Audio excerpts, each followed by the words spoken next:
이문열, 김승옥 등 한국 문학계 큰 획을 그은 작가들 중에는 연좌제로 사회 진출이 가로막혀 문학을 택한 이들이 많았습니다.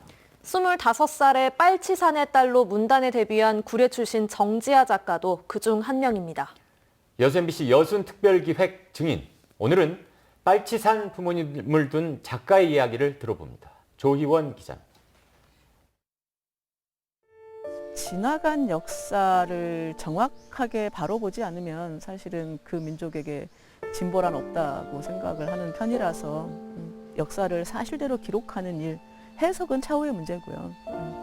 이런 거는 좀 해놨으면 좋겠다고 생각하죠. 1990년 25살의 나이로 빨치산의 딸을 발표해 문단의 반향을 일으켰던 정지아 작가. 40여 년이 지난 지금도 빨갱이라는 말을 처음 들었던 그날의 충격을 생생하게 떠올립니다. 초등학교 4학년 때 친구랑 이렇게 좀 말싸움을 하다가 걔가 화가 났나 보죠, 저한테. 그래서 빨갱이 딸 주제 이제 이렇게 말을 해서 알게 됐고요. 집에 돌아가는 길이 아직도 기억이 나는데 그 농협 벽에 멸공 방첩 이렇게 빨간 글씨로 크게 써 있었어요. 그래서 제 아버지가 이 국가에서 때려잡자고 하는 그 빨갱이라는 것을 그때 처음 알게 됐고요. 전남도당 조직 부부장을 지낸 작가의 아버지와 이현상 부대 정치지도원이었던 어머니는 남로당의 주요 간부였습니다. 하지만 혹시 외동딸에게 해가 될까? 작가의 부모님은 자신들의 젊은 날을 기억 저편에 묻어둔 채 살아왔습니다. 하지만 빨갱이 집안이라는 수군거림까지 막을 수는 없었고 작가는 혼란스러운 유년기를 겪을 수밖에 없었습니다.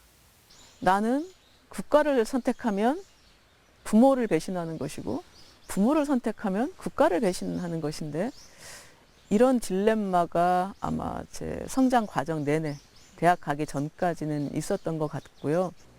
작가가 빨갱이의 딸이라는 정체성을 받아들이게 된 건 대학에 간 이후였습니다.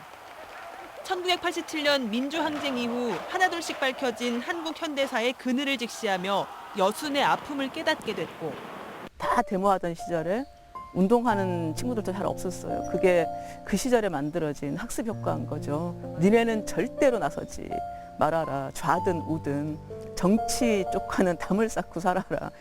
부모님의 인생을 받아들이겠다는 결심으로 이어졌습니다. 그 기록은 제 부모님의 한 삶을 정리하는 책이었다고 보고요. 그리고 그것을 내가 어떻게 받아들일 것인가를 정리한 책이라고 생각을 하면 될 것 같아요. 부모님의 기억 조각을 모아 탄생한 책은 출판 한 달 만에 10만 부가 넘게 팔리며 문단에 큰 화제를 불러일으켰습니다. 소설보다는 기록에 가까운 이 책은 대중에게 여순과 빨치산을 알리는 데도 중요한 역할을 했습니다. 어머니의 인생을 소재로 한 소설에 이어 지금도 돌아가신 아버지 대신 그의 인생을 반추하는 수기를 쓰고 있는 정지아 작가. 기록자의 한 사람으로서 세상에 나오지 못한 채 속절없이 사라지는 증언을 보고 있으면 미안하고 아쉬운 마음뿐입니다. 요즘 사람들이 대중적으로 이런 지나간 역사에 관심이 넌덜머리를 내는 것 같아요. 지금 빨치산 활동을 하셨던 분들 중에는 기록을 남기시는 분들이 있거든요. 요즘은 어르신들이 그런 걸 써도 내주겠다는 출판사도 없고요. 그런 어떤 날 이런 것들 역사적 사료로 가치가 있을 건데 이런 거는 조금 아깝죠. MBC 뉴스 조희원입니다.